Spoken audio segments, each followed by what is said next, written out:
By the way, have soundbite 29 standing by. We got Mrs. Clinton that I was just describing to you in her own words. Isaac in Arizona City, Arizona. It's great to have you on the EIB network. Hello. Hi. Thanks for taking my call, sir. You bet, sir. I called because I know I'm going to live here in Arizona, and I went and voted this morning. That's what everybody's talking about. But I just wanted to call and thank you because my wife and I were raising our kids. They're all Rush babies. She was. Unfortunately, I didn't listen to you until I turned 19, and I was still on active duty in the Marines. So when I heard that you were writing children's books based on history, I was ecstatic because, unfortunately, when I was little, I got basically the same history you're getting now, but I knew stuff was missing, so I looked for it on my own. Well, then your books came out, and I thought it was a perfect opportunity to read them to my kids. They enjoy them very much. Well, now they read them on their own. One of my kids, the middle one, he actually has special needs. He's moderate functioning autistic. So it's hard to get him to focus. How old is he? He is 7. 7. Wow, okay. Yeah, so it's very hard to get him to focus, and he also has a mixed expressive receptive language disorder. So sometimes it's very difficult for him to understand. But when I pick up a Rush Revere book, or his brothers do, and they read it, it's got his attention, and that to me is amazing. For anything to be able to keep his attention. And he's very, very what do very you hands-on. think? What do you think it is about those books? Because I know the behavioral patterns, and I know the challenges and all that, and there are varying degrees of this. What is it about the books, do you think, that focuses attention? The thing that he catches on to most is liberty. Obviously, like most kids like liberty, and it's his quips. It's his quick wit, and he just seems to anticipate the next joke or the next funny comment that Liberty will make. And really? So he gets a kick out of it that a horse is saying anything or that a horse is doing it. Yeah, because he's a literalist, right? And horses don't talk, and yet here's a believable... So he keeps reading for the next instance of Liberty being a smart aleck. Yes. Wow. But he also retains the points that you make in between. Like I told the gentleman that took the call, my youngest is 7, and he very quickly made the correlation between some of the things that, say, the King of England was doing and saying that he said to Elizabeth with his attitude, and quickly made that connection to Obama does that. We don't have a king. Well, wow. I mean, that was the objective. At 7 years old, she figured this out.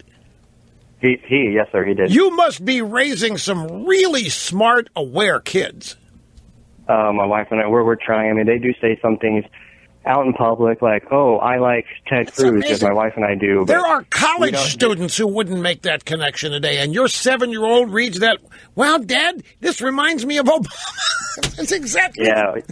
His oldest brother, a couple of years ago, his teacher won an essay, a contest that you had going on, so she actually won a big bunch, 60 or so books for her school. And well, hang on. I've got to take a break here, Isaac. Hang on through the break. It won't be long. I need to ask you a couple questions till we get back. This is amazing, folks.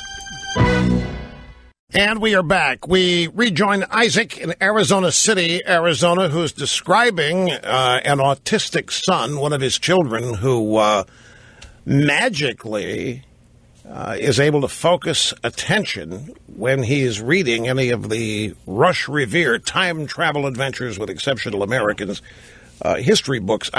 Would you tell me again how old your autistic son is? He's 7. He's 7, and your daughter that you just described, I heard you say she's 7 as well. Are they twins? No, I have 3 boys. 2 of them are 7. They're not twins. They're just very close in age. The youngest actually just turned 7.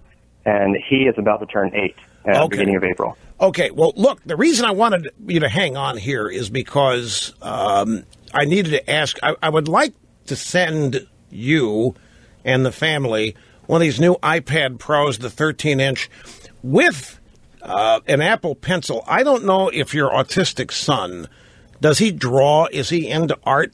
and Autistic. Oh, yeah. If you put him down with something to draw or write or give him a puzzle, he'll be occupied for a while. Let me tell you something. This iPad Pro and the iPad Pencil, he can draw to his heart's content in any number of apps that are on it. The Notes app has a great sketch section on it. It's a stock app. It comes with it. And it's amazing. It is exactly like drawing on paper. It'll blow him away. And this is I really want to do this because it would be helpful, but it's also some gratitude here because this is exceptional story what you've told me here. Well, thank you very, very much. We're very appreciative. A second ago, he ran inside from the backyard and said, "Are you talking to Russ Revere?" Yeah. And I told him, "No, I'm talking to one of his friends." Well, let me put you back with Mr. Sturdley, Isaac, and he'll get your address, and we will ship it out. We'll put some other stuff in there, too. There's going to be two things. We'll put together a package of stuff that we send also from the actual Rush Revere library.